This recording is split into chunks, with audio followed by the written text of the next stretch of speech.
The world is saved.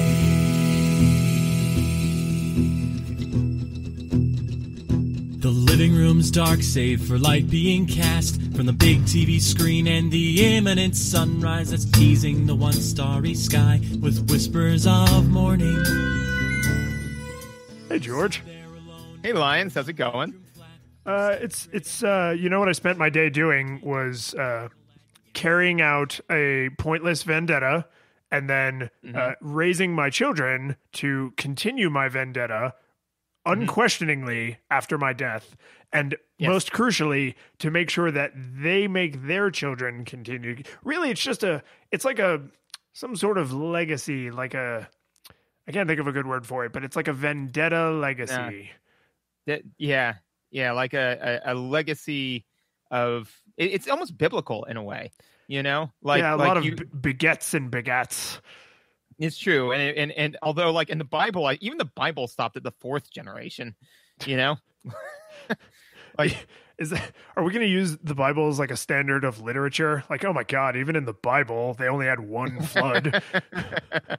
Yeah, I mean it was a hell of a flood, but they did only do that once. But yes, no, we played Rogue Legacy, which I love it for two reasons. One is because like obviously the entire thing is based upon like your children and your legacy, right? But this is also a legacy from the original game, you know. So it's like it's just that like tickles my brain in that very, very nice special way. Yes, no, I have in my notes to explain that if you didn't explain it. So I'm glad we are 100% on the same page with that, because it's just one of those, you know what it is? It's the song Yellow Diamond sings, "What's the use in feeling blue?" Because it's what's the use in feeling sad, and also what's the use in feeling at all, because her name is Blue. And it's just it's like it's not that deep and nuanced of a use of the English language, but it's just really satisfying anyway. Well, I think that to me, it's kind of like, you know, what I really imagine is that people were sitting down, it's like, okay, we want to make a sequel to Rogue. We're going to make Rogue 2. And somebody was just kind of like, okay, so what are we going to do? It's like, well, we're going to like, you know, have it like be like your children, you know, like carrying on the line. It's like a legacy, like this game is. Incentivize that employee, you know, right. That they are now the CEO, as well they should be, because again, so this is a new NEWstalgia goggles, right? So as opposed to talking about like, you know, our nostalgia experience for this, do we want to talk about, you know, how we came across this game? I do, and the last thing I want to say though is the gap here is non-trivial, because whenever a game is called a roguelike, they're referencing a game from 1980, right? Way back in the day. And this game, which is apparently referred to as a roguelite, because it's not a full refresh of the universe every single time you die, which I like a lot, and we will get into later. This came out in June of 2013. So, like, that even makes the title a little bit more delicious, because there's a lot of roguelikes between Rogue and Rogue Legacy, and this is really trying to not just build on what the original Rogue set down, but continue an evolution that hasn't stopped, right? There will be many more. There's been hundreds of more roguelike games released since Rogue Legacy was released, right? So that this is an ongoing legacy, which fits in really, really nicely.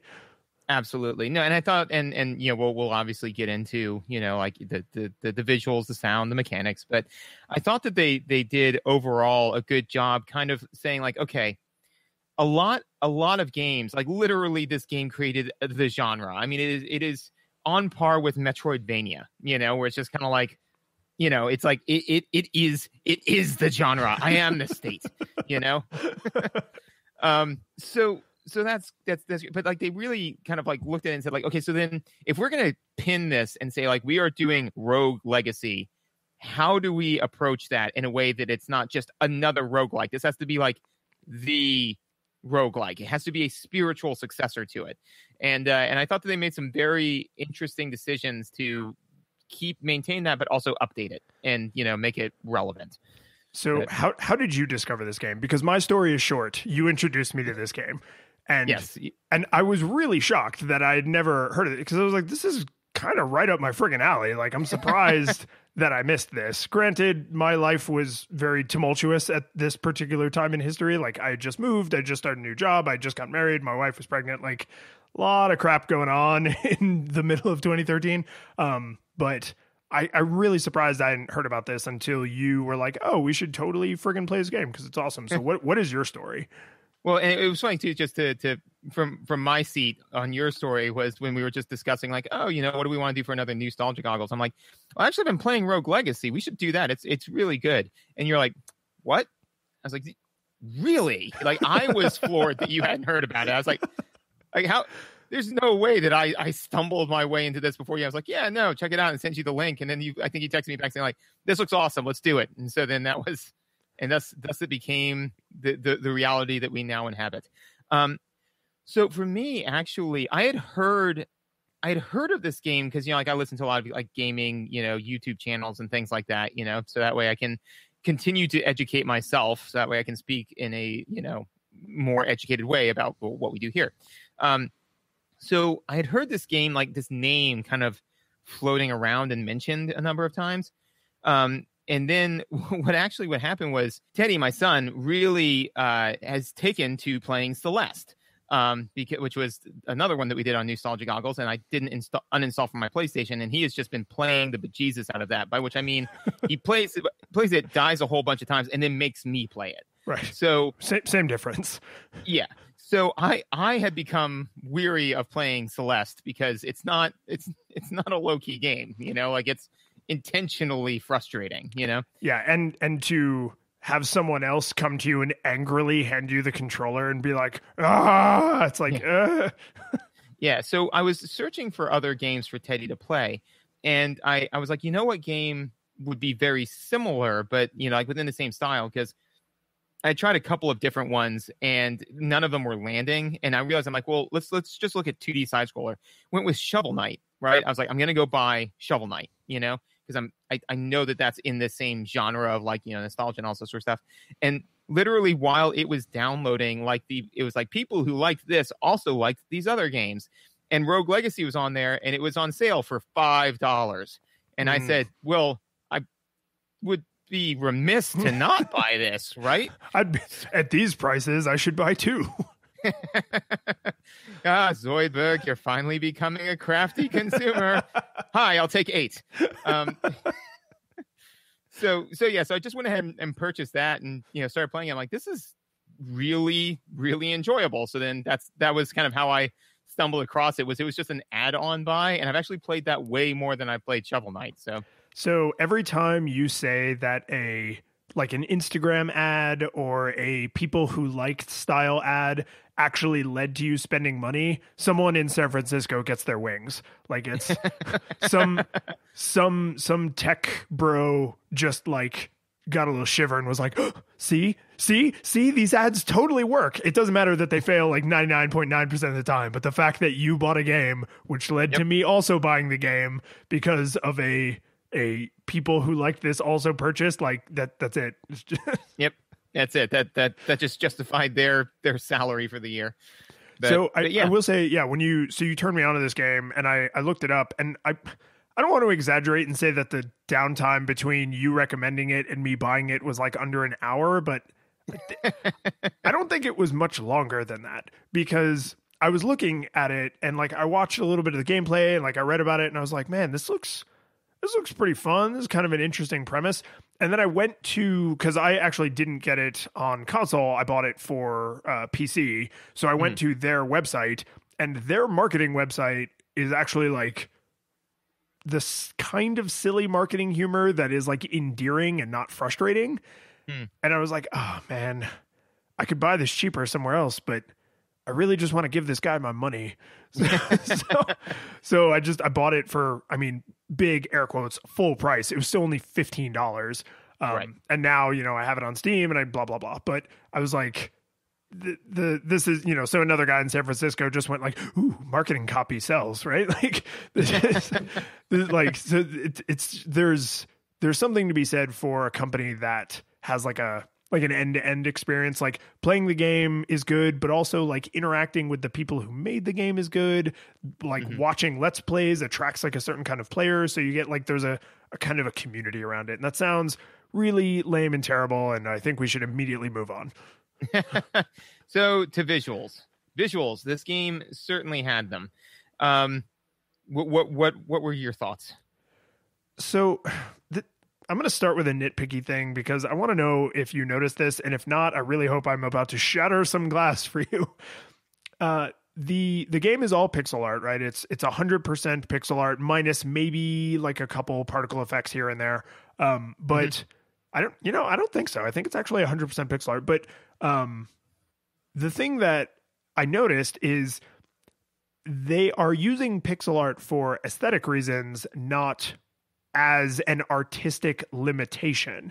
And what that means is there are times when the resolution of one sprite and the resolution of another sprite, they ain't even the same sport. Like they're totally different. So like the giant skeletons are a great example. They are the same sprite as the smaller skeletons scaled up, which means all of their pixels are like doubled or tripled. So now a thin black line is a big old thick black line, right? And because the other sprites might have like little thin black lines, or some of them don't have black outlines at all, which is, I'm not complaining about that, but like when there's a gigantic thick black outline and then this other sprite doesn't even have a black outline, like you notice it. And then the backgrounds are typically rendered at a way higher resolution than the sprites are. So when you look at like the castle, or you look at some of like the fire effects and things, there's this massive discrepancy where the castle, because it's stationary, has a lot more kind of like TLC poured into it and a much higher level of detail in a denser pixel ratio. And then like the flame effect is like 4 pixels, and it doesn't look bad, but it just is a totally different amount of information used to convey this is fire versus this is a brick in the wall. And I just like, I don't think it's a bad thing, but like I couldn't stop noticing it. Because at first I was just like, why does everything seem like it's outlined in Sharpie? No. Why do some things feel like they're outlined in Sharpie? Wait, why do only huge things feel like they're outlined in Sharpie? And then like, once I kind of put it together, I was like, oh, that's a thing you couldn't really do in the old days. Like you couldn't mix and match pixel densities quite this way. And it's just, right. It immediately gives it away as a new game using a classic art style, which again, this isn't a critique so much as like just a personal opinion. Yeah, and I think that, and as we've kind of mentioned before, is that, the idea is I think that that's in line with what we've seen with other nostalgia done right games, where it's like now the huge skeletons not being rezzed the same as, like the normal skeletons, like them just blowing them up. That I noticed that, and honestly, I just, you see them infrequently enough that it didn't really grind on me. But having a higher resolution for some other things that like would have been beyond impossible, is I think mostly because, I mean, literally, I know these two guys who have an entire podcast on, does this hold up to your rose-colored, glasses, right? So I think that's the thing, is that, the game makers anticipate the fact that like you're remembering Mega Man being way more beautiful than it actually was, so they're just putting that extra like, but if they did that additional like resolution, that additional like TLC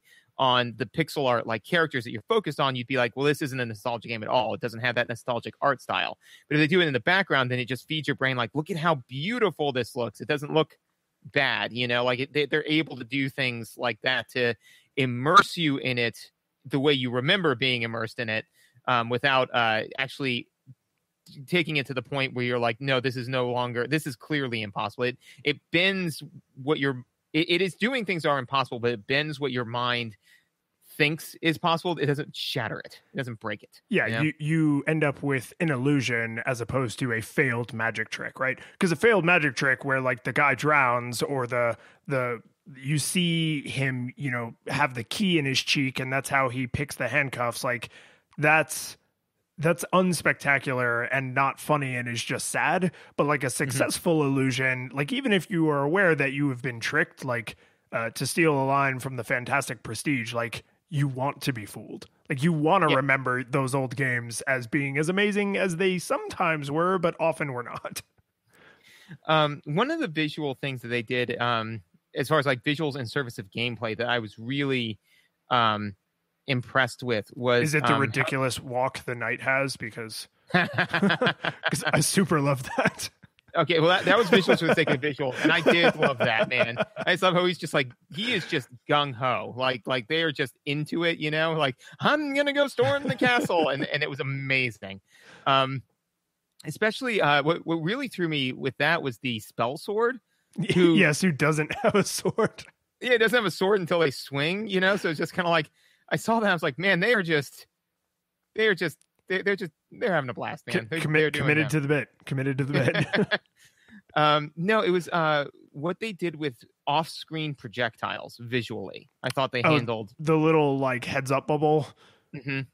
Yes, I thought that was like handled very, very well, because like, especially, you know, for some of the projectiles, they are moving too quickly for you to react to them the moment they come on the screen. You have to know that this is coming for you. So it's called out visually in a way that there's no mistaking that it is not on the screen, you know? Mm-hmm. Like it's very clearly like, you know, it's on the periphery. It's a little like you said, like a HUD bubble. Yeah, it's like a tooltip. Like, go over here to get to the next town. Yeah, exactly. And so, you know, it comes down, but then like, you know, right when it enters the screen, that disappears and you see the actual projectile. But the fact that they called that out to you, and again, and we'll get into this more mechanics, but Rogue Legacy, it follows its own rules, you know, like pretty hardcore. So, you know, if there's an enemy that you can damage that enemy. If you get the gigantic person and you can smash through a wall, if you can get your sword to hit that enemy, you can damage them, you know, like those are the rules, you know? So the fact that, you know, that they were so consistent with that visual, you know, like really was able to feed me information. So that way I could make, I never felt like just something came out of nowhere, because we played nostalgic game, but older games with that where like something comes in from off screen and nails you. And you're like, I didn't know that existed until it was too late for me to do anything about it. That never happens. If you get hit, it's your fault. Yeah. And they only do it with projectiles because I think projectiles can move like, so there's little flaming skull guys, right? And they shoot the little white like balls. Those projectiles do not get the little off-screen marker because their projectiles are moving slow enough that if it comes onto the screen, you have time to respond. But then there's like the little turrets, and there's the skeletons that throw an infinite number of femurs. Those projectiles bones and fall out. Exactly. Those projectiles move way faster than you could possibly respond if you didn't know that it was coming. So you get that tooltip. So not only are they consistent about it, but they are consistent. You need to know about this tooltip because there's about to be no tooltip and you're about to die. Whereas with the slower ones, they don't also have the tooltip there because that would like trick you because you would like jump or dodge too early. And then when you landed like an idiot, the thing would have, you know, slowly plotted its way over to you and bonked you. And you'd be like, God damn it.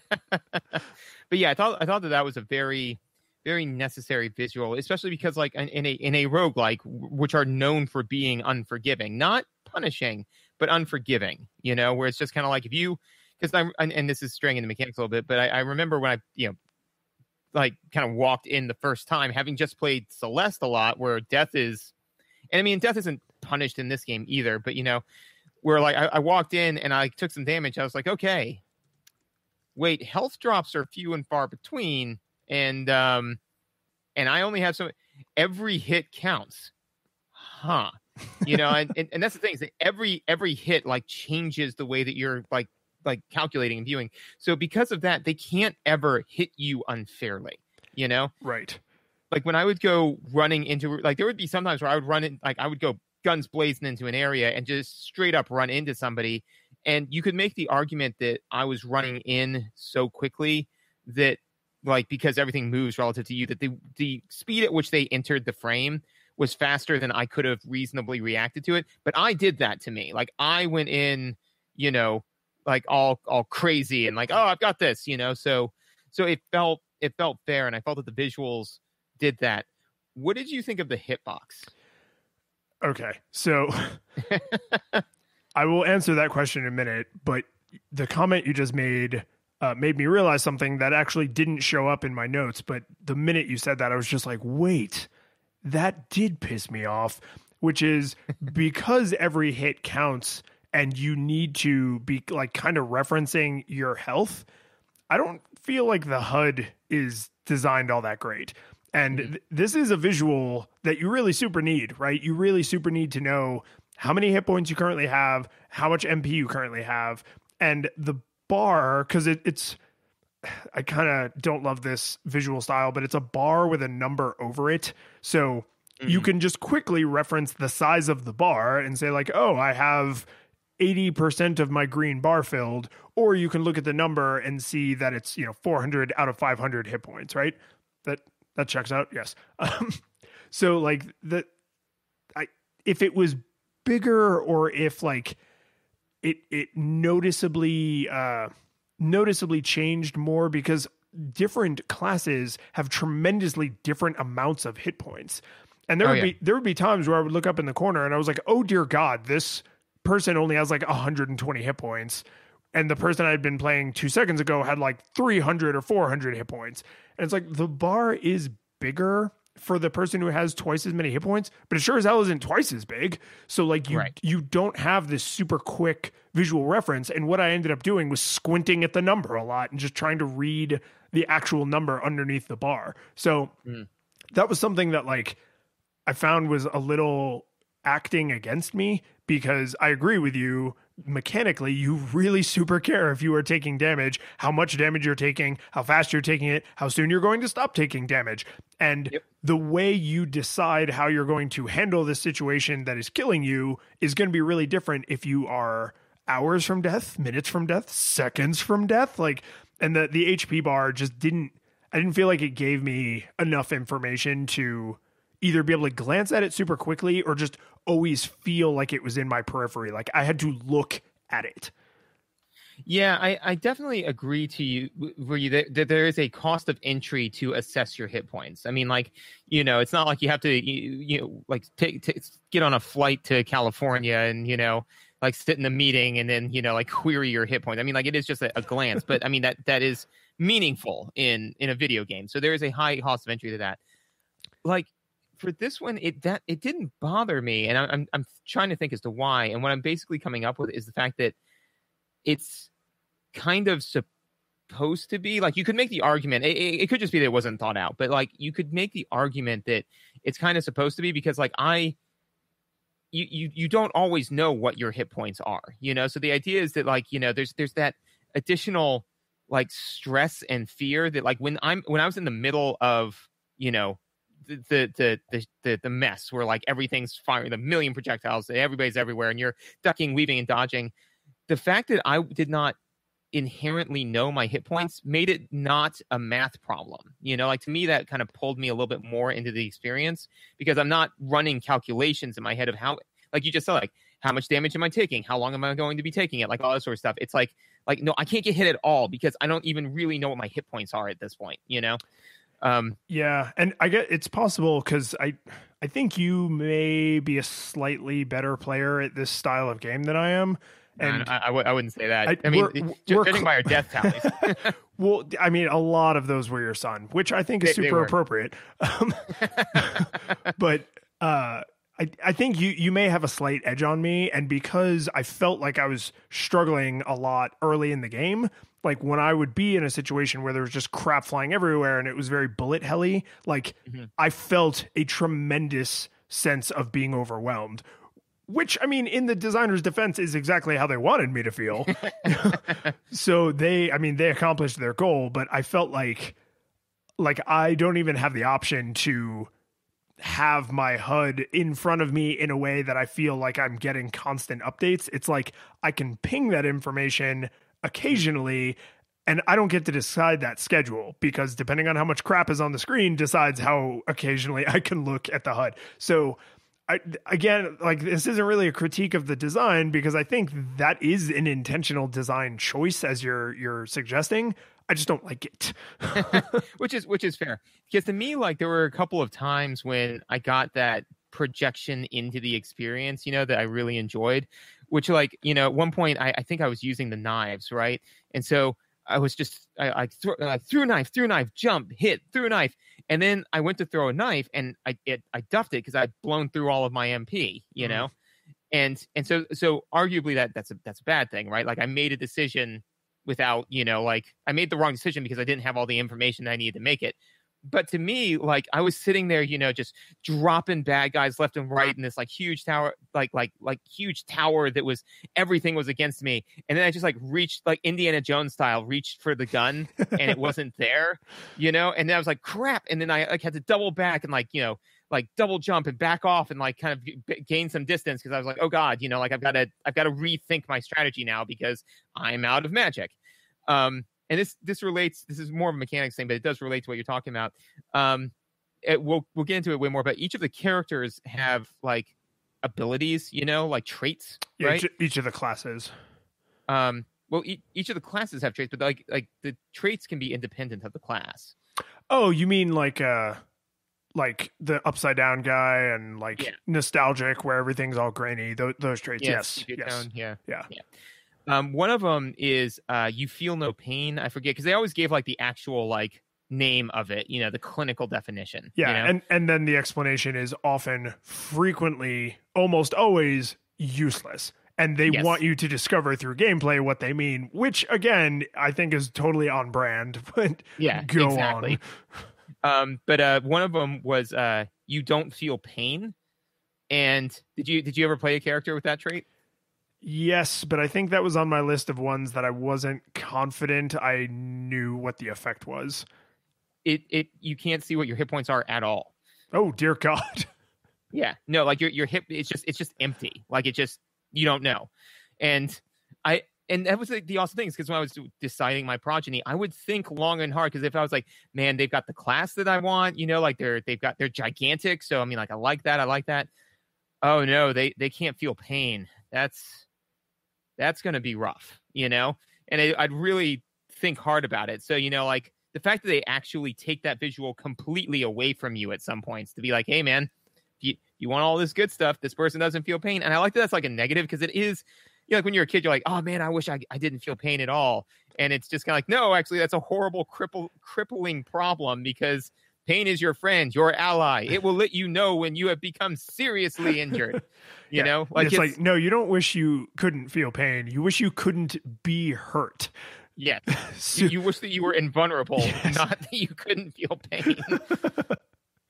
Which is different things. But yeah, so that didn't really bug me quite as much. But what did you think of the hitbox? So I was genuinely surprised by the hitbox in this game, because it is a rogue light, right? But it still uses a lot of randomization, procedural generation, right? Like, each of these screens is not lovingly handcrafted. Like, there's a lot of math that just makes random nonsense happen, right? And they do a good job of the math that makes random nonsense happen. And the best example of that I can possibly give is you have on your helmet a little plume thing, like a little, like the red, like, thing. And that is not within your hitbox. So if something passes through the little red plume thing, which is really close to your head, it doesn't stand up like a centurion. It hangs down like a medieval knight. So if something passes through that, you do not take damage. And I am positive of that, because it seems like they made an intentional design choice that whenever they randomize like a dip, so like you walk into a room and there's like a drop down, and a drop down like steps down, that those are always certain heights, or they're almost always certain heights, and they are visually very distinct from the other possible heights. So it's either giant and you obviously have to jump, it's about your height and you don't have to jump, or it's very small, and since you can't duck in this game, it doesn't provide you any cover. And the reason Right. I noticed this is because there's a like a floating spike ball trap that's just like randomly all over the damn place.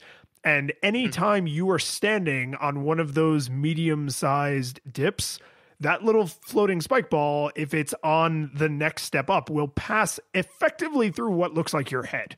And Yes. and you can just stand there and let it just go back and forth right through your skull, ripping out chunks of your brain, but somehow not hurting you. And Yes. that made me realize, like, oh, the hitbox is intentionally smaller than my character sprite by like a considerable margin. And I think the opposite is happening with your strike zone. When you swing your sword, it seems to be pretty friggin' generous on what it counts as a hit. Yes. Yeah, I definitely think that the game, again, like if you get hit, it's your fault, right? At hitbox, you didn't, not know where your character avatar is. If you get hit, it's on you, the weird thing was, because I noticed that too, and I don't know why, because normally I would classify that as like a sloppy hitbox, where it's just like, no, I need to know what my hitbox is. I need to know when I'm being hit.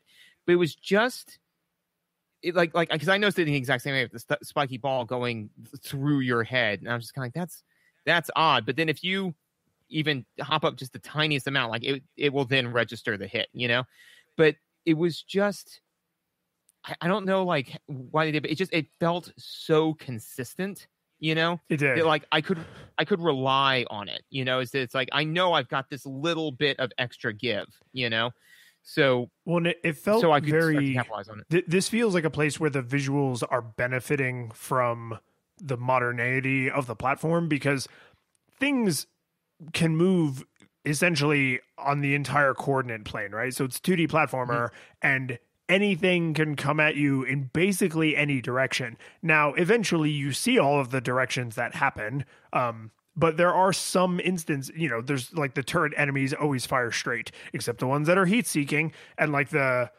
archers always fire at like kind of the same arc, except for the ones that fire 2 arrows. So like you kind of learn like, oh, this enemy sort of moves and behaves in this way. But there's like a lot of enemies that do magic. There's a lot of things that are like large, and there's just a lot of times where there's just a ton of crap on the screen. So when you are barely evading your pursuers, the fact that something may have like technically passed through the top of your sprite, I don't think it's their way of being sloppy. I think it's their way of saying like, we didn't want to make the sprite smaller, but you cannot have this gigantic hitbox. You would be getting clocked constantly. So like to shave even just a few pixels off the top and maybe the sides, I don't know about sides, but definitely off the top of the hitbox is just their way of being like, yeah, because this is like disproportionately more fun for this tiny reduction in realism that you will only notice with the slow moving spike trap. You will never ever notice it in the heat of battle because there's just too much crap going on. Yeah, exactly. No, I think that I think that you're right. Is that what it does is it creates, as opposed to like when there's a billion things on the screen and you just feeling like you're being pummeled, it makes you feel like you're just super clever and super adept at, like ducking and weaving and dodging and like, oh man, I just barely got out of there. That's the way it feels. Like it's maximizing for game feel, like that particular visual, not for actual realism, because otherwise you just like there. I mean, even with the amount of give that game had, there were some rooms where I would walk into it and go, nope, and just walk right back out, where I was like, nope, that's this is beyond my skill set or my like character level, like I'm like, can't, nope, we're good. But there would be a lot more rooms like that if the hitbox wasn't generous in that way. But for sure. I do want to ask you, because I had a realization, because this game is really the core thing you're trying to do is explore. The core aesthetic is, I would say, first exploration, and then close second is challenge, right? So it has a lot of like bullet hell components where there's just sometimes a ton of crap on the screen, and some enemies generate enemies. So if you are reckless, you can allow that to really get overwhelming where there's just an unacceptable amount of nonsense happening. But because you go from like the castle to the forest to the Maya to the Underdark, what's the bottom place called? The Underdark. I just always kept calling it. It's not the, but I kept calling it hell because it's hell. It is hell. You know. I think it's the dungeon. Isn't it the dungeon?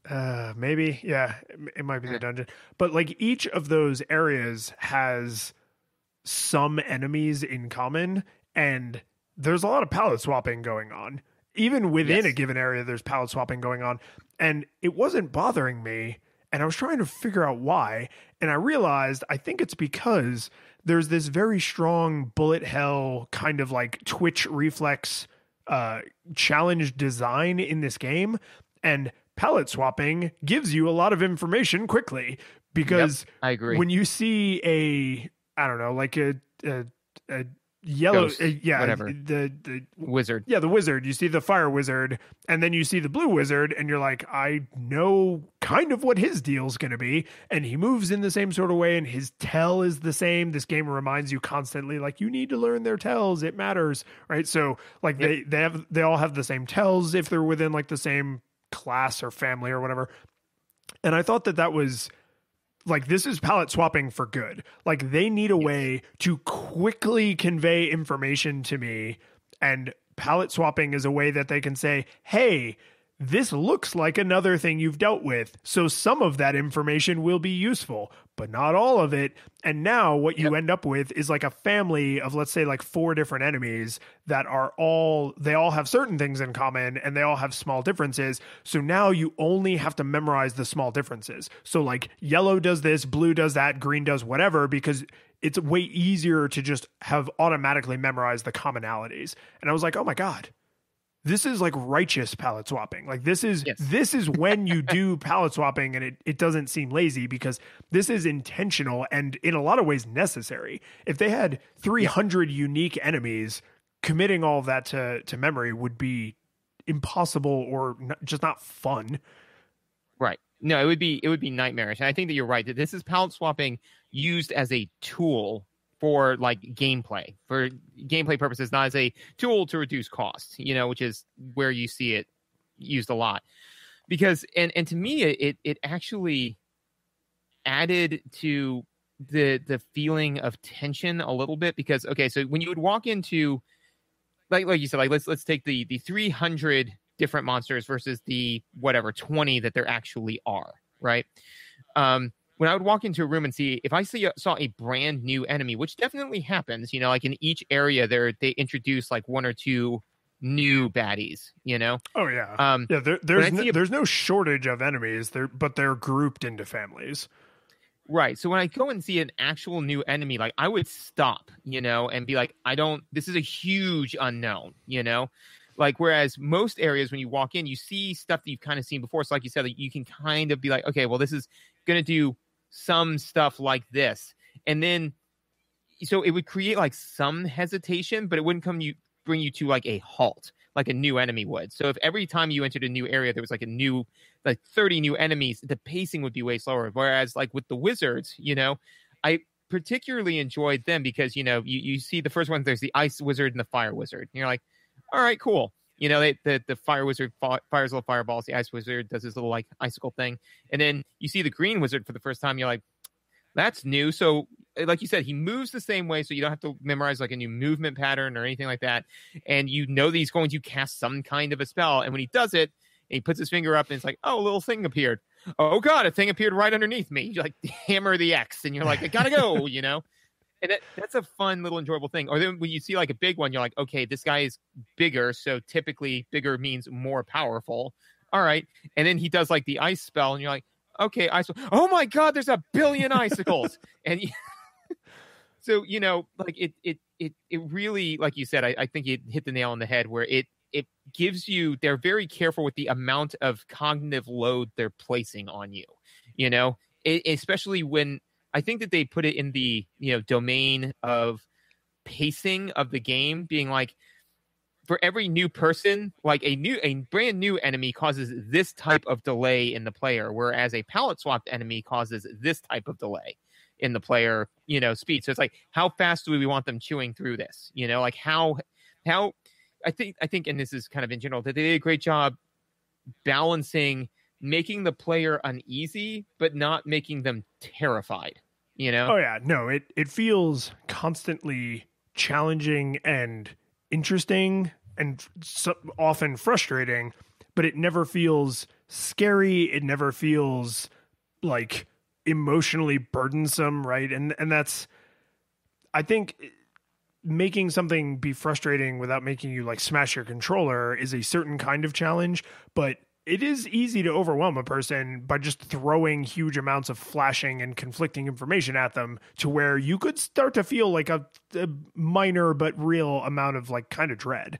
And you never really feel that way. Like it always feels like, ah, damn it. Like, don't do this to me. Don't make all these wizards be on screen at the same time. Right. But it's never scary. It's never like foreboding. Well, and the thing is that, you generally know what you need to do. Like if all of a sudden, there's, 15 wizards on the screen, you see it and your brain assesses it and says like, okay, this is what I need to do. Like I should draw them out, or I'm just going to go in guns blazing. Have, again, the information that you need to start assessing the problem and coming up with countermeasures. And so then they drop in those little palette swapped unknowns, new enemies as like new unknowns, like create like a small amount of like, oh, this is new and different and you're exploring, so it's interesting, right? And then they would occasionally throw in a brand new enemy type to be like, okay, wait, what does this do all together? Well, and the size, which you mentioned, is they're not a little bigger. The bigger ones are like impossible to not notice bigger. So when you fight the big wizard or the huge wizard, it's a really obvious, like normal, large, extra large. So you don't look at it and be like, oh, is that the big one? Oh God, it is the big one. Like you know. Yeah. One other, the final thing that I have for visuals, and this is a minor thing, not like an overarching thing, but I really felt added to the tension of the game was the Doom bosses enemy type. They're I don't know why that name stood out to me, but they are the paintings. Oh, sorry. You put a different emphasis on that syllable. I was pronouncing it Doomvis. Oh, Doomvis. Like canvas. Yeah. Yeah. Yeah. No, but yes, the Doomvis and the Doomtrit, and then there's the third level. I can't remember the name of it. They all had cute pun names. Yeah. But yeah, they the way they look and then also sound is alarming. Yeah. The way they look is, and that's a good segue into sound. But I thought but I'm going to crap all over it. I thought that was a good enemy type because there are portraits everywhere, and then later on there are mimics as well. And I know that mimics are like everyone's favorite enemy type. Like, that is just, oh God, I don't know. As a DM, I love mimics so much, especially when you like when somebody says like, oh, I really like mimics or I really dislike mimics, right? Then you just always make sure to describe the treasure chest to them. Be like, oh, well, there's this, that, and the third thing, and there's a treasure chest. And it's like, is it a treasure chest? And just 98% of the time it is. So can I have a side thing to your side thing? Have you ever heard of another term for a mimic besides mimics? I don't think so. Okay. So I was, one of our listeners asked like, oh, what's coming up? And I was like, oh, I'll give you a little inside scoop. Like, this is the game we're playing for the next episode. And they were like, oh, that's cool. And then they were like watching some gameplay and they were like, oh, in this one, area in the is it the Maya, I think, where they are? Like, oh, in the Maya, there's friggin' monster chests. That's crap. And I was like, do you mean mimics? And they were like, yeah, monster chest. And I was like, mimics. Like, they're called mimics. And then I sort of had this like moment of existential dread where I was like, do I only think that that's their name because of D&D? Like, is there some other nerd thing where they've always been called monster chests and I just never knew that? I mean, quite possibly. It could be in like just some other popular RPG. They just called them monster chests. And it was just maybe because like, probably because if I had to guess, it'd be a JRPG, where it's just like it directly translates to monster chest. Yes. Yeah, and that's not a bad theory. But I stand by. They are mimics. They've always been mimics. They will always be mimics, and only your fleas will mourn you. No, wait, that doesn't work. But I really like the use, particularly of the Doomvis, because it does like.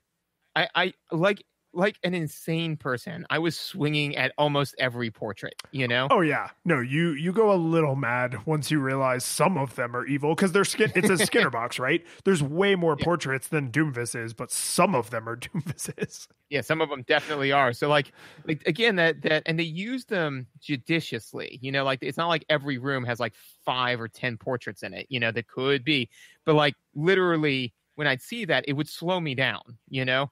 And then I'd be like, oh, no, that wasn't one. And then eventually I kind of started getting halfway good at being like, this one is probably one because of where it's placed, you know, so I'm likely to come in contact with it. But sometimes I was just wrong, man, you know? I just made jumping and swinging part of my normal movement style.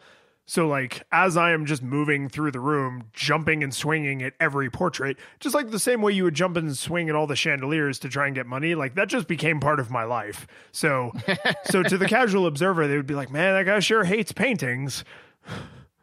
Well, and that was the thing is that like to me, you know, if all of a sudden like I had a ward going with me on the adventure or something like that, or even just like another human sitting down next to me to play and be like, why do you keep swinging at those paintings? Because some of them move. And it's like, what? No, some of them are monsters. There are monsters in the paintings. There are. No, I'm not crazy. You're crazy. Like that it really does kind of make you kind of embody that the insanity that would be wearing on your character going through this horrible dungeon that their parents and their parents' parents and their parents' parents all perished in. Begat. Okay, so now we can do audio. Now audio. I really liked the audio in this. I enjoyed all of the music. It was all, I felt like each of the different areas, they all have like their own little, you know, song, whatever. And it's all very fitting. The one thing I do want to call out just off top is the special room with the jukebox in it. That's pretty neat. I liked that a lot. Yeah. You know? Because like it was just nice because, you know, sometimes you spend a lot of time in a certain area. So it's just nice once in a while to be like, oh, get to listen to some different jams. And I would always make it some of the boss music because the boss music was awesome. Yeah, I don't know if that is a well-established thing in certain video game genres or maybe on certain, like maybe on PC, it's super common for people to like have iTunes open or Winamp while they're also gaming. So like it became a cultural thing. For me, that is entirely a Metal Gear Solid thing because starting in, I want to say 3, it's been a little while, but in one of the middle Metal Gear Solids, you can just unlock music and then your character literally puts headphones in and you can like scroll through an iPod and like select friggin' music you want to listen to while you're playing. So there's like the normal ambient music, which is sometimes very subtle and sometimes like really over the top, like crazy orchestra, but you can just choose to listen to not even just other music from the game. In Metal Gear Solid, like it's an iPod. So he has like 80s jams and like hip hop from the 90s. I mean, just like music, like just regular old music, like, and not like covers, like they actually licensed real music. So I don't know if the jukebox thing is because they're aware there's kind of only 4 songs and you're going to kind of hear them a lot. I don't know if it's an homage to Metal Gear Solid or some other genre, the same way the game as a whole is like an homage to Rogue. But it's a fantastic inclusion. Like sometimes you are like, okay, I've heard this song enough. Yeah. Or kind of like with Fallout with the, you know, Pip-Boy, the radio. Yeah. Yeah. You know, and how many feats do you get with each level in Fallout 3? Can you remind me on that? Dude, why do you even bother showing up stuff like this? So for side story for those of our listeners who don't know this, Lyons and I one time were driving in a car, and I was just playing Fallout 3, and because Lyons introduced me to Fallout 3 or Fallout the series in general, and I said, hey, you get a feat every level in Fallout 3, as opposed to every other level in New Vegas, which I didn't care for, and Lyons like, you only get a feat every other level in Fallout 3. I'm like, no, it's every level, and we slap bet over it. We slap bet. And what I really appreciated the most was we were in the car. So you immediately set to looking it up because you were confident that you were correct. And so So you just looked up and said, well, try not to knock my teeth out when you slap me. I mean, I made my bed. I laid in it. Yep. No, very, very nice of them. But anyways, so I did think that was a great inclusion. I thought that overall the music was very fitting. Like I said, like for each different area. I know that yours are typically more honed than mine. Well, so there is something, and I know we talked about this when we played Celeste, and I've noticed this in other new but classic style games I've played. This often happens where in the visuals, for some reason, I'm aware of the artistic things that are happening in a more judgy, preachy way.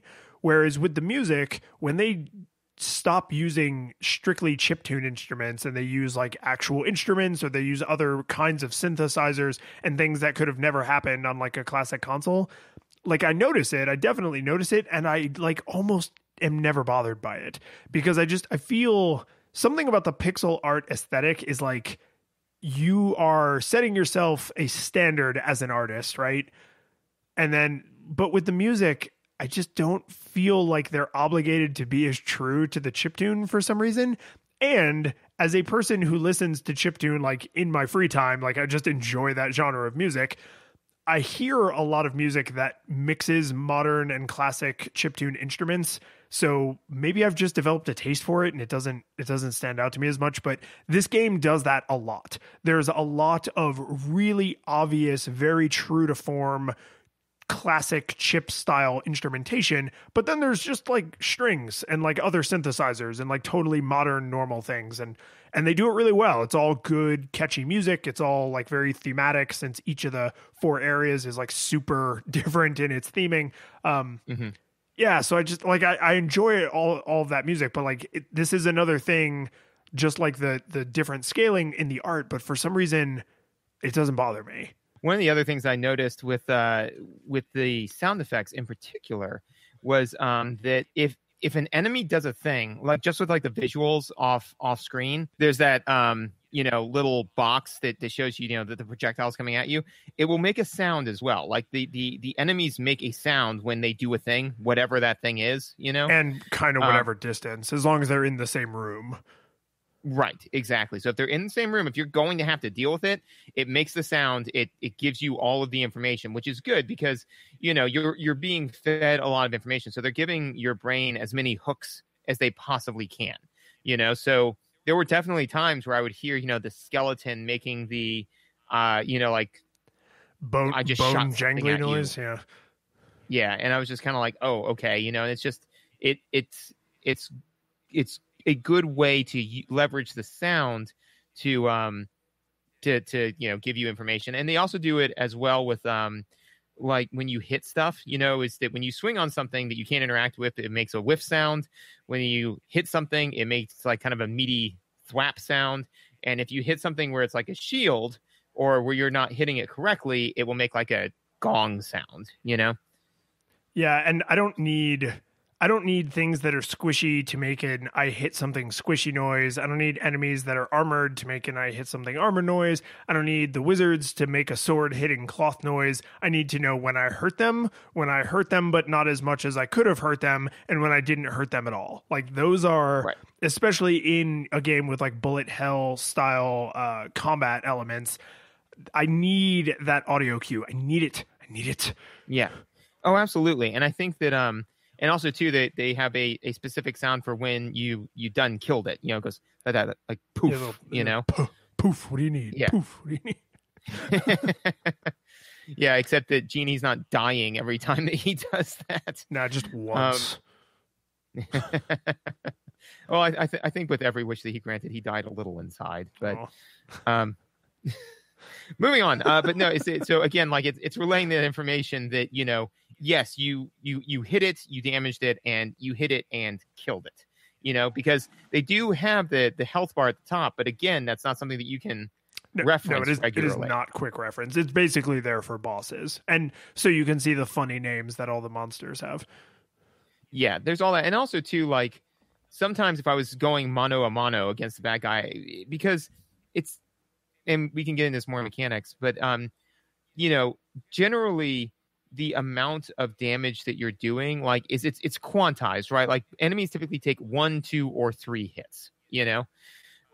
It's just so, like, whenever you would get that one additional upgrade that now made this enemy a 1-hit enemy as opposed to a 2-hit enemy, like, that was a big deal. Oh, yes. You know, but sometimes I would take a swing at a thing and then, like, look up and then just mentally register. Because, again, just remembering 1, 2, or 3 hits with this at this level, that's pretty easy to remember. So, you know, just remembering, like, this bad guy, this enemy type takes 2 hits, you know, like, or what have you. And it's also nice, too, is, like you said, like with bosses or even the mini bosses, when you're wailing away on them, like, you can then check the bar to be like, how much longer am I going to have to sustain this level of activity? Because I am swinging for the fences and doing everything I can. And, I've done 10% damage. This is where this person's story ends. Yep.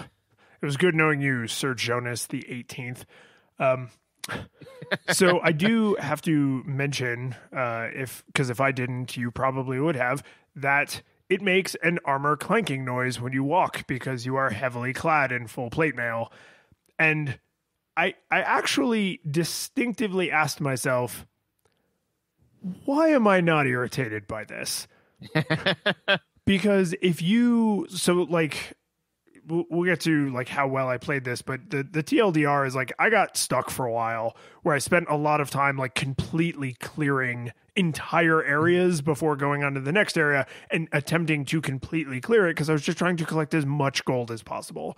And when you are doing a lot of backtracking, you do a lot of just walking. And because the enemies don't respawn, which I think is the right decision for this game style. Yes. So you are backtracking, and if you're just walking down an empty room with no monsters or anything in it, you just hear clank, clank, clank, clank, clank, clank, clank, clank, clank, clank. And I was like, why am I not annoyed by that? And it's obvious because you don't actually do that very often. You almost never just walk down an uninhabited hallway completely unhindered. And if you did, you would probably be dashing or double jumping because you're bored. And then the rest of the time, there's crap going on constantly. And you're not just walking in a straight line. You're jumping, you're dodging, you're weaving, you're dashing, you're double jumping, you're triple jumping, you're using your sword to like bounce off the little green platform thing. So you don't often hear long, continuous, uninterrupted stretches of the metal clanking walkie noise. And I was like, oh, so that's a good consideration. Like, should I have this hyper repetitive noise? Yes, if the circumstances under which it would be hyper repetitive are very rare and easy to deal with, because if you're walking down a long unobstructed hallway with no enemies, you can just jump or dash and then you don't have to hear the noise at all and it can't become annoying. So I was like, did they put as much thought into this as I'm putting into this right now? Probably not. But it's just a side effect of no single noise other than the damage noise and the sword swing noise is likely to become hyper repetitive. And those noises are quite pleasant here because you're hitting things and then they die. Yes, exactly. And also I think that like kind of like what you said, which is that like that noise basically drops out, when you're just running, jumping, fighting, all that sort of stuff. Like you don't even notice it. So, and it does just add that little bit of realism as opposed to your favorite game, Donkey Kong, right? That's not realistic. Where like that, where like the Mario walking noise is so loud, it's loud, it's abrasive, and it's all the time. Like it is louder than a lot of the other sound effects are. Oh, yeah. Whereas this thing, it is still vibrating my teeth months later. It vibrates through time. But yeah, so you have anything else for sound, or you want to move on to mechanics? No, I think we could move on to the controls and mechanics. And I do have, like I've had a few times recently, a specific mechanical note I need to call out, which is, or a control note rather, which is, so you were playing this on a PS4, correct? Mm-hmm. So that is, as a PlayStation person, the PlayStation controller and the PS4 controller specifically, I think is the best video game controller. Now, the Xbox One Pro controller is really, really dope. That is an excellent controller, but I'm just more used to the Sony controller, and their legacy of controller design has been a lot better. So I've never been a big PC gamer, but there are certain games that I play on PC for personal reasons, and when I do, I'm usually using a cheap Xbox 360 controller that I got. The Xbox 360 controller has a notoriously garbage D-pad. I mean, a cartoonishly, unbelievably bad D-pad. And I have never been a person who can play a 2D game with the thumbstick, even though they totally allow you to do that. And even though it is kind of appropriate because you can sort of move in all directions, I can't. I cannot navigate a 2D platform with a thumbstick. I have to use the D-pad. And the D-pad on this controller sucks. It sucks so bad. And I know this is like very 10-year-old to blame the controller, but I definitely friggin' died because of this controller. Like, at least a handful of deaths I can directly attribute to the controller, because some of them were very unspectacular. Like, I went to do the little down slash to open up the little platform and it didn't happen, and I just fell to my death on some spikes, and I was like, cool, thanks Microsoft, that was great. Cool. Great story. When I actually have a note about the controls, which to me, using the Sony one, it was they were very seamless. And again, like, so to juxtapose it to, like, let's say, Toy Story, right?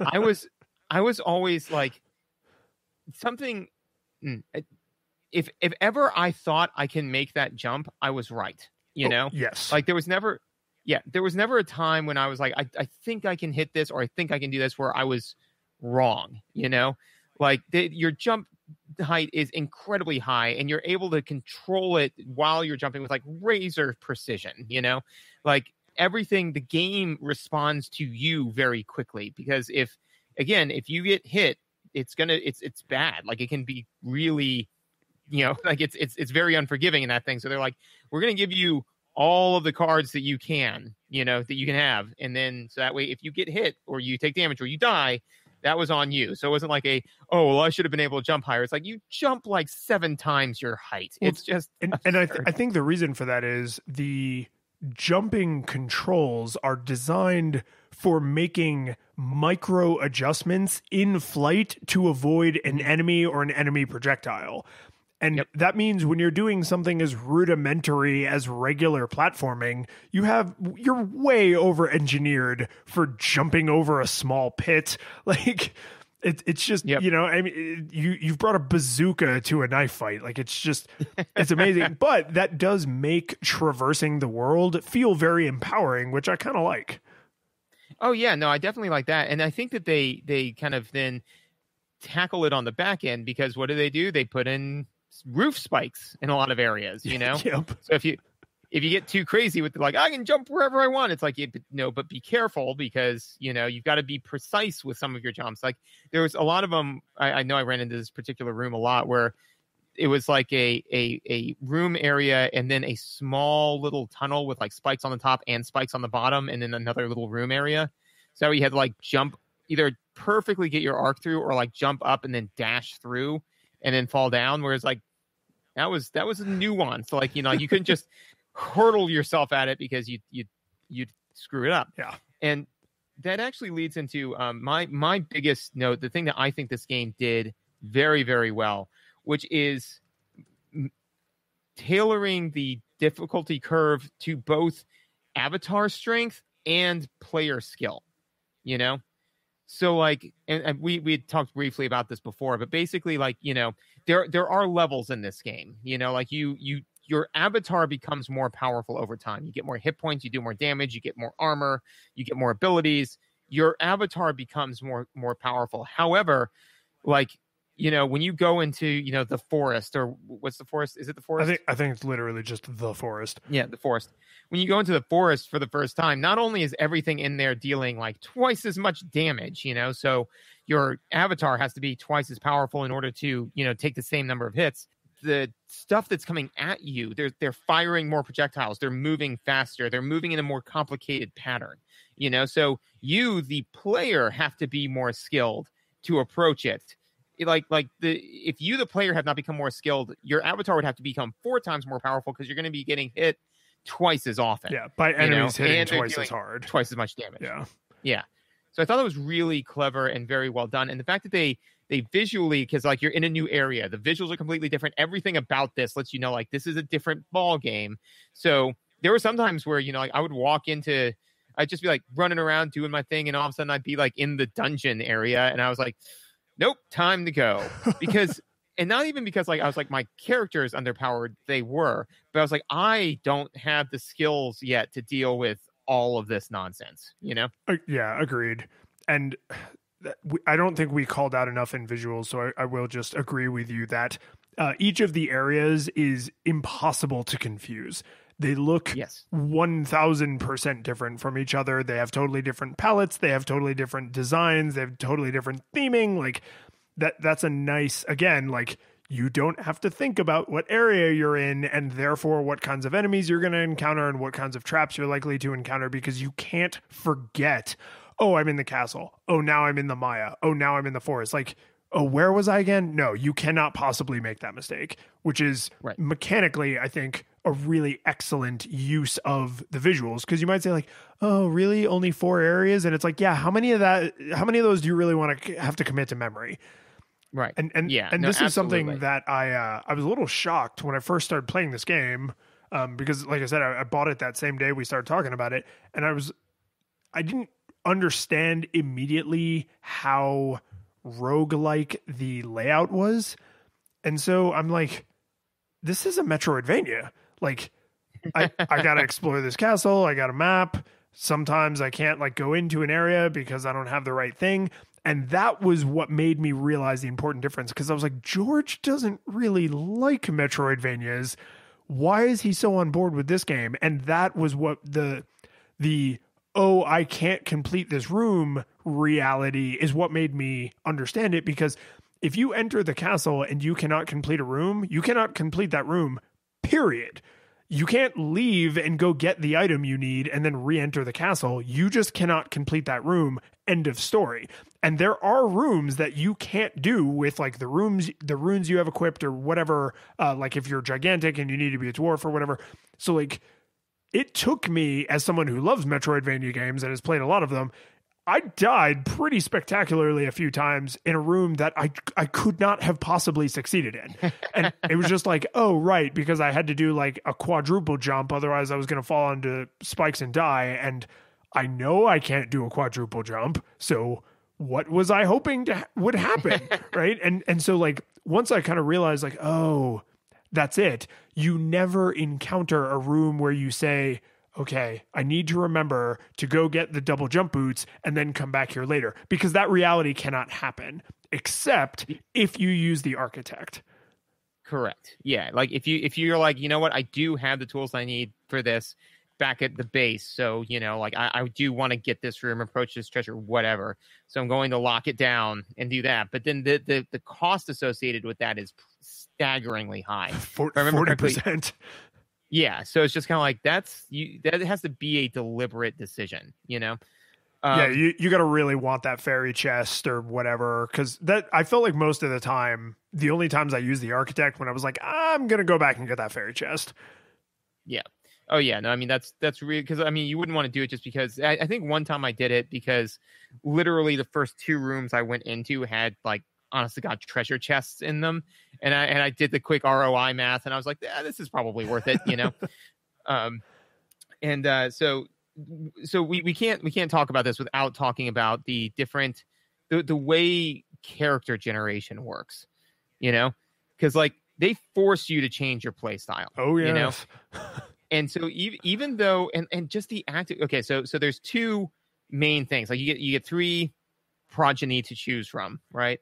And so there's the class that actually, I guess there are really 3 main things that I weighed, at least. The class that they are, right? Their secondary, their magic ability, right? What magic ability they have, and their traits, like the nuanced stuff. And all of that made that decision so fascinating, because there were some classes I just straight up never played. I was like, nope. What was your favorite and most hated? My favorite. Okay, so my favorite to play, I would probably say, was the Barbarian, just because I could be a little bit more careless, The one that I got the most utility out of was by far the Hokage. Like, they're legit. Yeah, like far and away, because they just okay. And so, all right, this is I swear this is game related, but it's just come with me on a journey here for a second, right? So okay, so the thing is, like, because the idea is like, oh, well, if you have more hit points, that's better, right? All having more hit points does, because I assume that you had some runes equipped that had like the vampire ability, right? They fed you hit points back. Oh yeah, and then when I got the one that does magic or MP and HP, I was just like, yes. Exactly. So the idea is that you do have like an input, right? So you have an input and a burn rate when you're taking damage. All having a high number of hit points, that's inventory, right? Yeah. So basically, all you're doing is you're saying, I'm allowed to make bad decisions longer before I start making good decisions again, like, because all it really matters is your input versus your output, right? So, like, it's just, so Hokage fit right into that, because like they have low hit points, but it's like, all that means is that if I can screw up the same amount, I just can't screw up a lot at once, Well, and the thing about the Hokage that I found changed my playstyle a lot is because they hit so hard. They hit so hard. And they're fast. Yeah. Which means you move through the world dealing with way more one-hit enemies. A lot of two-hit enemies for other classes are a one-hit enemy for the Hokage. So I found myself using them as an explorer class. Like when I was just like, oh, I'm just going to clear the castle and the forest and then get as far as I can in the tower just to collect money, because I was like, everything in the castle and in the forest will be a one-hit enemy for the Hokage. So I can just like jump through the screen, and as long as my sword comes into contact with them, they die. And you move through the world very differently when you have that level of confidence that the obstruction will get out of your way. that it will fall before your feet. Yeah. And the class that I straight up refused to play was the wizard, man. The archmage? Nope. Or the mage? Yeah. Whatever. That piece of human garbage. Yeah. No. Not in my family. Okay. You're not going to see any stupid spell slingers. None of my kids are going to grow up slinging spells like on the side of the road. But what about the spell sword? Well, the spell sword's fine because there's sword in the name. It's right there. It does what it says on the tin. Yeah, it's the spell sword. Yeah. I like the spell sword quite a bit. I got a lot of use out of that class, but it does not come up often. No, it doesn't. The Lich was also pretty good. Lich was so good. Yeah, because you could like build up your hit points. Like Lich with like a high vampire ability was pretty dope.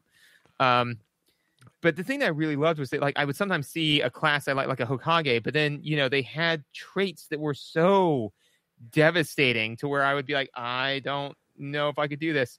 So, like, and especially because, like you said, like before, is that the descriptions are so obtuse, where there were sometimes where I'm like, I don't even know what this means.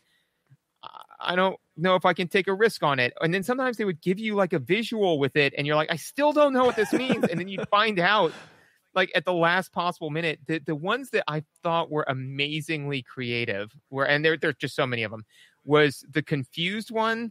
Yeah, where you fire spells backwards. Yes, which was hilarious to me, because like I was like, okay, and I just took my knife and like I threw it directly behind me, and I was like, don't, and then just got it. That one, the dementia, I think it was. That was alarming. That one genuinely put me off my guard a little bit.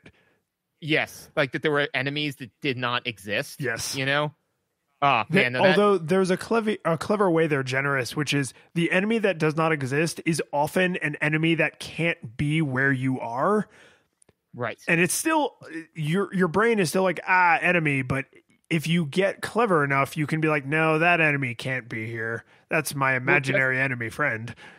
Well, just as like, you see, I don't know if this is true in real medicine, but like you see in a lot of movies where it's like the way that you sometimes have to cope with that is learning the tells of the things that are real versus not real, which you, the player, end up doing, where you're just kind of like, no, that's not real. That one's just in my head. And trying to explain that one to Teddy while he's playing around, like, you can't you can't hurt that one, buddy. That one's in your mind. Teddy, I don't even see anything. What are you swinging at? What's happening here? Yeah, what's going on with that? I had the Vertigo. I think it's called Vertigo, where the screen is just literally upside down. Instant deal breaker. Wouldn't. Yep. I tried it once, and I just killed myself to not have to deal with that anymore. Which, if my life I actually lived like that, I think that'd be like justifiable suicide. Like I was like, nope. Like I'm not doing this. This isn't funny. This isn't cute. This immediately makes the game completely unfun. And so every time I would see it, like if everything else about that, child, that next generation was on point, but they had Vertigo, I was just like, no, sorry. Nope, deal with it. Colorblind, I thought was really interesting. The fact that it just puts everything in grayscale. And that is way more punishing in the tower and the Underdark than it is in the castle and the forest. Yes, and more punishing than I would have thought in general, because they're like, oh, the screen's black and white. I'm like, that's not too bad. I can deal with that. But it does, because it takes all the color out of it, right? Like it does make it a lot harder to see like projectiles coming at you. And I was like, that was kind of clever. What was another one? A lot of the vision ones I thought were interesting, like the nearsighted versus farsighted. Yeah, I found those to be interesting additions because some of the traits are there to be more like cutesy interesting, not to be overwhelmingly positive or negative. And nearsighted and farsighted kind of felt like that. Like if there was a progeny that was nearsighted or farsighted, but they had other things that I wanted, I was like, that's fine. I'll put up with this. And it did bite me a few times, but it didn't make me sink or swim in a broad sense, but it did have a small impact, which feels appropriate for nearsightedness and farsightedness. Yeah, exactly. The one other one, there were two other ones I just thought were like kind of like fun and interesting, which was I forget the name of it, but where you're afraid of chickens, so all of the chickens are alive and they run away from you. Yeah. That one took me a minute to put together. Also, the one where you don't have a foot pulse.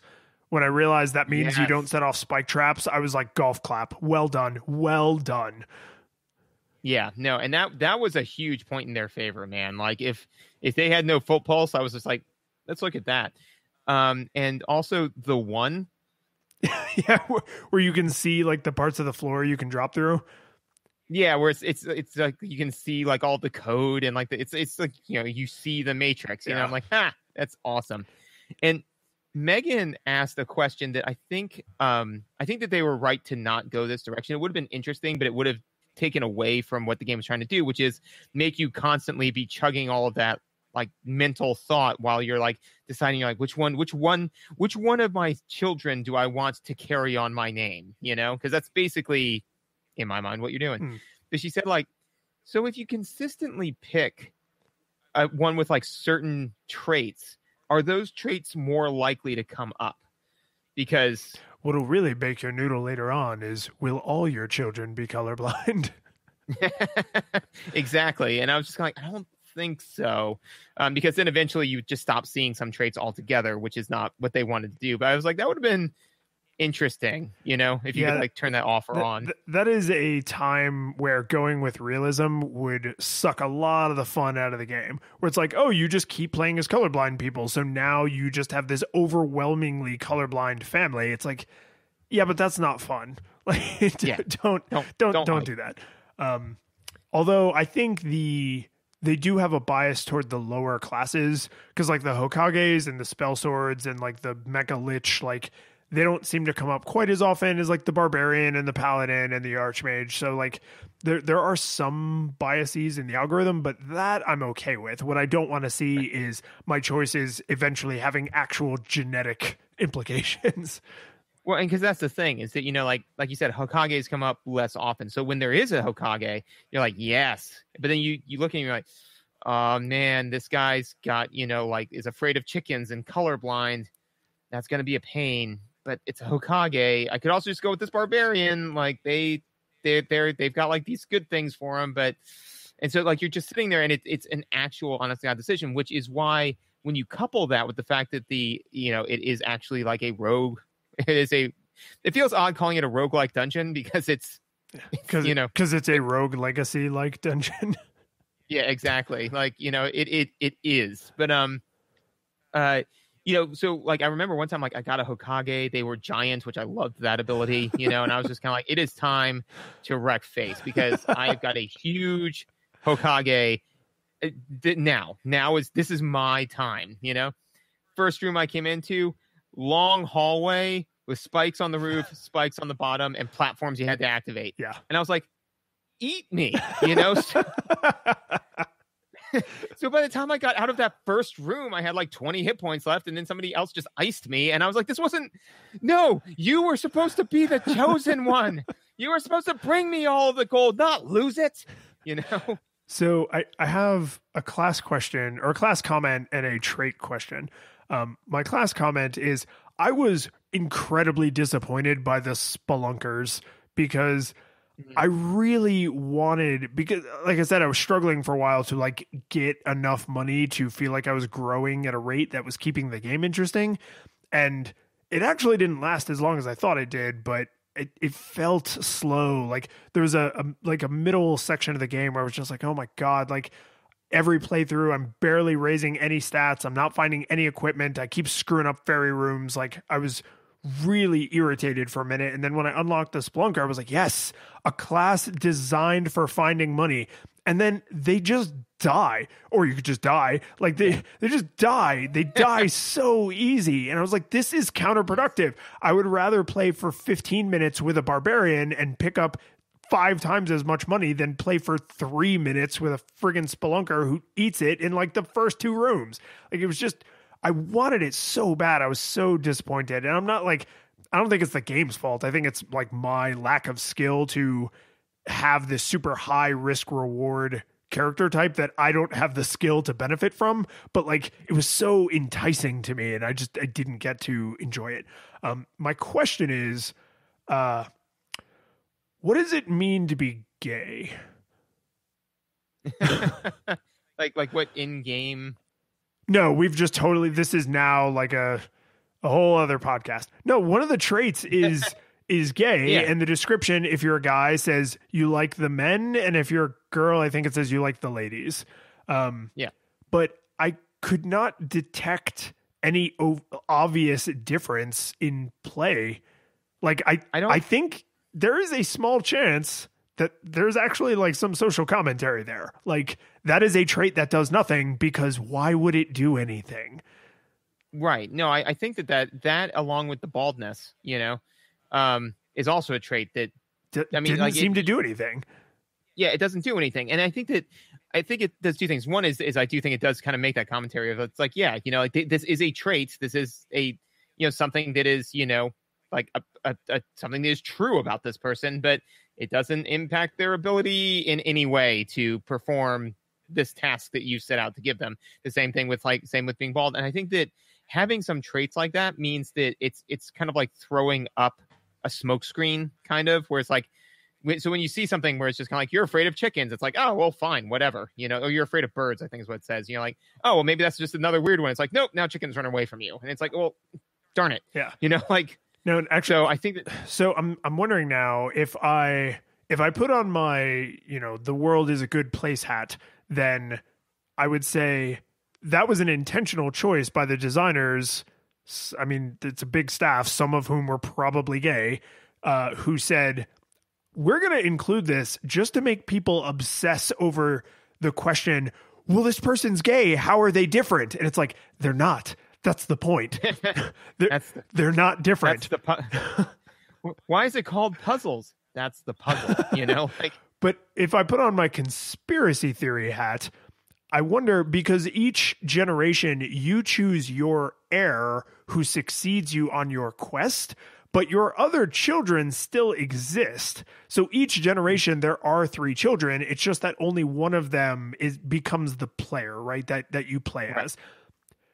I wonder if you choose an heir who is gay, if you are guaranteeing that your next heir will not have any of their traits because they can't have kids. Or, I mean, if we're talking about medieval fantasy universe with magic, so maybe they could magic a baby, but like, I would not put it past these developers who did all these other very, very clever, very, very subtle things to be like, oh, if you have a barbarian, a Hokage, and like a gay spell sword, and you play as the gay spell sword, the next generation will have no spell swords because the gay heir did not have any children. Yeah, I mean, that's possible. Honestly, I think that it, like the bald, it's just, like there's no difference. It's just a unique trait for this individual. I would overwhelmingly prefer that interpretation. I would love for some developer or even the whole development team to be like, there's a bunch of, bigoted douchebags out there right now obsessing over how is this gay person different? They're not different. That's the whole thing. Like that. I really want that to be the truth. Yes. The one final note that I have is just kind of to talk a little bit about, so like you said, like this is a rogue light, right? I really felt that the choices that they made on, how you become more powerful, like over time, I thought it was very well done, especially because you give up initially all and then eventually most of your gold to re-enter the dungeon, right? So the idea is that like you can't just do a million different runs and slowly whittle this away. You do have to have good runs, Like, because if you walk out of the dungeon with 800 gold and there's nothing that you can buy for 800 gold, then that was a useless run, So, like, you still get that feeling of like, yes, I got an amazing run. But then at the same point in time, you're not like the minute that run is done, you're less likely to like put it down because it is building out over time. So I thought that was very cleverly done there. It's just kind of like, hey, spend as much as you want, but you got to spend it all because you're going to lose it the moment that you re-enter the dungeon, I thought that was a good way to handle that. And they have the additional wrinkle that you mentioned of you can get a stat upgrade or a skill upgrade that makes you give the demon, I can't remember his name, it's some of the sea, that makes you give him less money each time, all the way down to, I think, 50%. So you get to keep half your money. Mm-hmm. And there's an item you can occasionally find in the Fungeon that will allow you to do one additional cycle without giving him any money. And I screwed that up twice where I forgot I had that and I went and spent down the money that I had. And then I was like, okay, I'm going back into the Fungeon and I have like 20 gold. And he's like, I'm going to take all your gold. Oh, wait, you have my sigil. I'll let you keep it this time. And I was just like, damn it. I should have held on to it. But yeah, I thought that was a really kind of good way to do that because, then when I'd start getting up to like the 1,000, 2,000, I'd be like, yeah. And then like when you beat a boss, you got like 12,000 gold. You're like, yes, it has that same feeling without being as punishing as the traditional game was, which was like, hey, you do a run. And then when that run's done, that's it, which makes you way more likely to just play the game for like 15, 20 minutes, put it down, and then never come back. Whereas, this time at the end of it, you're like, oh, well, I was level 20 and now I'm level 50, and it makes a difference. I thought that was a good way to give you some kind of permanency, but then also too, the fact that it is your progeny, your heir that's taking it on. It's like when that character dies, they are still permanently dead. You will never, it is very unlikely that you will play that exact character, like that class, secondary ability, and trait conglomeration again. That's probably not going to happen. That character existed and that character is gone forever. So I thought that they did a great job balancing that without being punishing. So we can we take a minute? I know we're running a little long, but I don't care. It's our show. Can we take a minute before we ask the last question, talk about the New Game Plus mechanic? Okay. Sure. So I'm going to start this conversation with a story. So I was struggling for a while. I just I wasn't collecting enough gold. I felt like each time I could maybe tick like one stat up or something. I just felt like I was friggin' plodding along. And then there was just this moment where the clouds parted and the angels sang, and I had this just impossible serendipity. So I have spent 0 time in the Underdark. I never went there because I never felt like I was confidently safe in the tower. So I eventually beat the first boss, and then I eventually beat the second boss, and then I struggled my way through the tower, and I did beat the third boss, and I was like, I'm not confident being in the tower. When in God's name am I going to be confident going into the friggin' Underdark where I know the enemies are way, way ass harder. And so I'm, traipsing about, just doing like run after run, trying to get as much gold as I can and just grind it out. And then I had this weird confluence of, I was a paladin, I was in excellent shape, I was hitting shockingly hard, and then I was exploring the forest, and I dropped down through the floor, and I was standing at the boss door for the Underdark. And I was like, oh my God, I'm a class that is good at fighting bosses, because if I screw up, it doesn't punish me that hard. And I have a lot of health. I think I actually even had full health and full MP. And then the Underdark boss is like weirdly easy compared to the other bosses, because it's just like the slime thing. Mm-hmm. And as long as you stay off the floor where the spike traps are, like, this is not that big of a deal. Oh, and no, it's manageable. And this paladin had ADHD, so he was like hasted. So that makes the spike traps even less of a problem, because you can just march back and forth swinging your sword like a crazy person and chopping the slime into smaller and smaller pieces. So I never experienced the Underdark at all. Like, I don't know what's down there. I don't know what it's like. Like, I just never had to deal with it. And then because I really wanted to try and have this beaten before we recorded this episode, I was like, okay, I'm just going to plow ahead. I'm going to go see what the last boss is like. And you get the very cool, like, little story, and it was interesting. And I kind of like the little twist and the way they sort of like dig the knife in and be like, we called it Rogue Legacy for more than just like, nerd reasons. And I got there and I died the first time, but I was like, I know what I have to do. Like, based on the way he moves and on my playstyle, like, I know what I have to do. And my next heir, I was like, yes, him. And then I gave him all the runes that he needed and the best equipment that I could equip him with. And I went in there and just annihilated the final boss, like both forms, no problem. Nice. And I was like, this is weird, because I went from feeling like the game had ground to a frigging halt to skipping an entire area of the game and then just annihilating the final boss. And so I tell you all that to tell you this: when you beat the game and you get the New Game Plus, I was like, oh, this game has a New Game Plus. And then I messed with it for a second and I was like, oh, okay, you basically just play the game again and it's like a proper New Game Plus. But because I always complain that they don't include New Game Pluses when they ought to, this game is like the ultimate in... They would have been stupid to not include a New Game Plus, because scaling is a core mechanic of the game.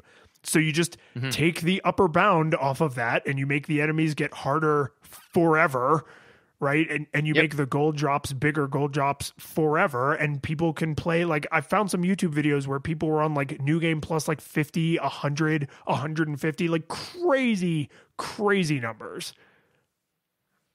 Yeah, no, I mean, that was the thing, is that when I just walked into New Game Plus, I was like, yep, this is what I thought it was. And then, but yeah, there, again, like you said, no reason whatsoever to not add it.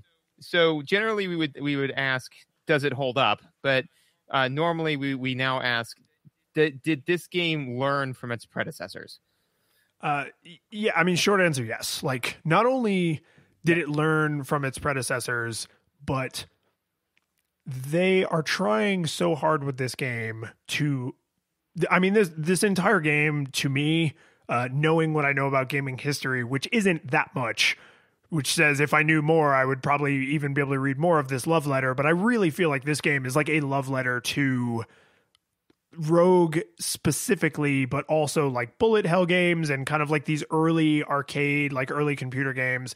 And they were like, we want to just do this, but leverage all of what we have learned in the intervening 30 years of game design and game development and engineering and computing power. And they don't really, if you look at each of the individual mechanics, there's very little in here that is truly novel. What is novel about it is the combination of all of these things that all of these flavors had not previously been in one stew. And someone took the time to make this stew with all of these crazy different flavors, and it turned out it's delicious. Yes, no, I agree. Did this game learn from its predecessors? I mean, like, I think that this game in particular, I think when they said, hey, we're going to make a sequel to Rogue, that I mean, again, like with a new Metroid game or a new Castlevania game, like this is some big shoes to fill, and I think that they did it delicately and with aplomb. Like, I think that it's kind of similar to, in my opinion, and I'm sure that I may start a flame war here, but it's like the new Rocky Horror Picture Show. Have you seen that? I have not.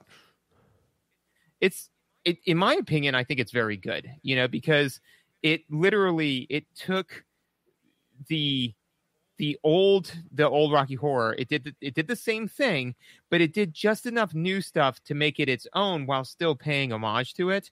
And I think that this is that, where it's like they did enough new stuff where it's like, oh well, like it still has the same feel that Rogue had, where like each run is unique and each run is important. Like, it's important that you do as well as you can on that run because it will help you in this other areas, but they still like infused it with some other things that make it a lot more enjoyable and a lot more playable. And ultimately, I think that it has a great legacy. The curtain falls, the music plays, the credits roll, then it all fades to black, and you're left by yourself. The fanfare is gone. There's no player two there by your side to share victories won. But as you slowly progress down the hall to your bed, a few great events leak back into your head from the time that you spent traversing the land, battling evil, fighting the darkness, just sword in hand. Your memories creep in with the edge of a smile.